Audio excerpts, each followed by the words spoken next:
Avatar Meher బాబా key జై. Avatar Meher బాబా ప్రవచనములు అనే గ్రంథంలో మార్గంలోని మజిలీలు అనే అధ్యాయంలో బాబా మార్గంలోని మధ్యాంతర స్థాయిలు ఊహాజనితములే అన్న విషయాన్ని తెలియజేస్తున్నారు. ఇటువంటి ఊహా సోపానాల వల్ల సాత్మ ఉనికిలో అసలైన మార్పేది సంభవించదు. జరిగే మార్పు అంతా సాత్మలో కాకుండా తాను ఎవరిననే భావనలోనే. అంటే ఉదాహరణకు, నీవు భారతదేశంలోనే పడుకుని ఉండగా పగటి కల కంటూ చైనాలో ఉన్నట్లుగా ఊహలో తేలుతూ ఉంటావు. ఆ కల కరిగిపోగానే నీ శరీరం వాస్తవానికి భారతదేశంలోనే ఉన్నది కానీ చైనాకు వెళ్ళలేదని తెలుసుకుంటావు. వ్యక్తిగతంగా చూస్తే చైనా నుండి భారతదేశానికి తిరిగి వచ్చినట్లుంటుంది. అలాగే క్రమంగా శరీరంతో ఏకత్వాన్ని, అంటే నేను శరీరాన్ని అనే భావాన్ని విడనాడి పరమాత్మతో ఒకడిననే భావాన్ని క్రమేపీ పెంపొందించుకోవడం మార్గాన్ని దాటుతున్నట్లుగా పేర్కొనవచ్చు. మార్గ మధ్యలో ఉండే అనేక స్థాయిలు ఊహా సోపానలే అయినా వాటి ద్వారా పురోగమనం జరగడం గమనార్హమే అన్నారు మెహర్ బాబా. భగవదైక్యపు భ్రాంతి గురించి కూడా బాబా తెలియజేస్తున్నారు. ఉన్నత స్థాయిలకు పురోగతిని సూచించే 6 స్థాయిలు, అంటే మజిలీలు కూడా ఊహా ప్రపంచంలోనివే. ప్రతి మజిలీలోనూ తను వేరనే భావనను వదులుకోవడం మరియు ఉన్నత సత్యంతో, అంటే విస్తృత సత్య పదార్థంతో ఏకమైనట్లు కనుగొనడం ఎంత స్పష్టంగానూ శక్తివంతంగానూ ఉంటుందంటే ఆ వ్యక్తి ప్రతి స్థాయిలోనూ తను గమ్యం చేరాను, అంటే భగవదైక్యం పొందాను అనే భ్రాంతిలో పడిపోతాడు.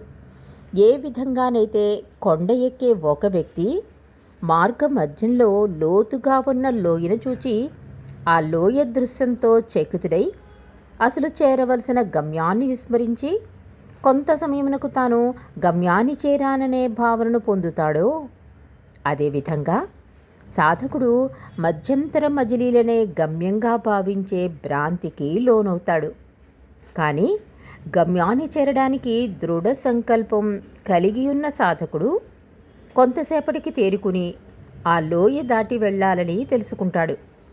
అలాగే సాధకుడు కూడా మధ్యంతర స్థాయిలను గుర్తించి వాటిని దాటి వెళ్ళాలని తెలుసుకుంటాడు.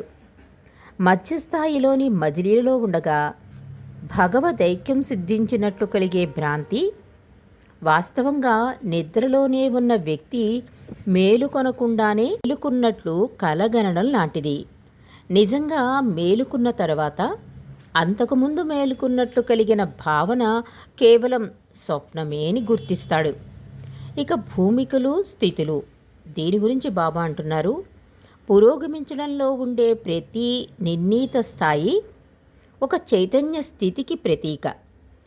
ప్రతి ఒక్క చైతన్య స్థాయి నుండి ఇంకొక చైతన్య స్థాయికి పురోగమించడం ఆంతరంగిక భూమికలతో దాటటంతో పాటు సాగుతుంది. అలా మధ్యదారిలో గల 6 భూమికలను, వాటి చైతన్య స్థాయిలను, అంటే స్థితులను 7వ భూమిక చేరుటకు ముందు అనుభవించవలసి ఉంటుంది. 7వ భూమికను చేరడము అంటే ప్రయాణపు ఆఖరి మజిలీ చేరి అంతిమ స్థితి అయిన దైవ స్థితిలో ఐక్యమవడం జరుగుతుంది. ఒక భూమికను ఒక రైలు స్టేషన్తో పోల్చవచ్చును. అక్కడ రైలు కొద్దిసేపు ఆగుతుంది. అందులోని చైతన్య స్థితిని రైలు దిగిన ప్రయాణికుని కదలికలతో పోల్చవచ్చును అన్నారు మెహర్ బాబా. సమాధి యొక్క స్వభావం గురించి కూడా బాబా ఇలా తెలియజేస్తున్నారు. క్రొత్త చైతన్య భూమికను చేరిన తర్వాత ఆ వ్యక్తికి ఆ చైతన్య భూమికలో పనిచేయడానికి కొంత సమయం పడుతుంది. మానసిక జీవితంలోని స్థితిలో సమూలమైన మార్పులు చోటు చేసుకునే కారణంగా వ్యక్తి మానసిక కార్యకలాపాల్లో కొంత స్తబ్దతకు గురి అవుతాడు. దానినే సమాధి అని అంటారు. సాధకుడు కొత్త భూమికలోనికి చేరగానే ఆ భూమిక స్థితికి సంబంధించిన లక్షణాలను అనుభవించే ముందు ఆ భూమికలో లీనమైపోతాడు. ప్రయాణం చేసి వచ్చిన ఒక ప్రయాణికుడు బడలికతో అలసిపోయినందున నిద్రించే విధంగా చైతన్యం కూడా ఎంతో ప్రయాసతో ఉన్నత భూమికను చేరినప్పుడు మానసిక కార్యకలాపాలు బాగా తగ్గిపోయినా నిద్రతో పోల్చబడే ఒక స్థితికి చేరుకుంటుంది. కానీ సమాధి స్థితి ప్రాథమికంగానే నిద్రావస్థతో భిన్నమైనది. నిద్రావస్థలోని వ్యక్తికి చైతన్యం అసలు ఉండనే ఉండదు. కానీ సమాధి స్థితిలో ఆనందం లేదా వెలుగు లేదా శక్తి యొక్క ఎరుకను కలిగి ఉండి శరీరం మరియు స్థూల పరిసరాల ఎరుకను మాత్రం కోల్పోతాడు. అలాంటి స్తబ్దత అనే స్థితి తర్వాత మనస్సు కొత్త భూమికలో పనిచేయడం ఆరంభిస్తుంది. వదిలేసిన గత స్థితి కంటే పూర్తిగా భిన్నమైన చైతన్య స్థితిని అనుభవిస్తుంది అన్నారు బాబా. మార్గంలోని ప్రతి మజిలీలో అహంకారపు జీవితం తగ్గుతుంది అంటున్నారు మెహర్ బాబా.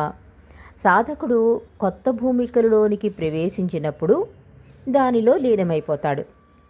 మానసిక కార్యక్రమాల్లో ఏర్పడే తగ్గుపాటుతో పాటు అహంకారపూరిత జీవితం కూడా వాస్తవంగా తగ్గుముఖం పడుతుంది.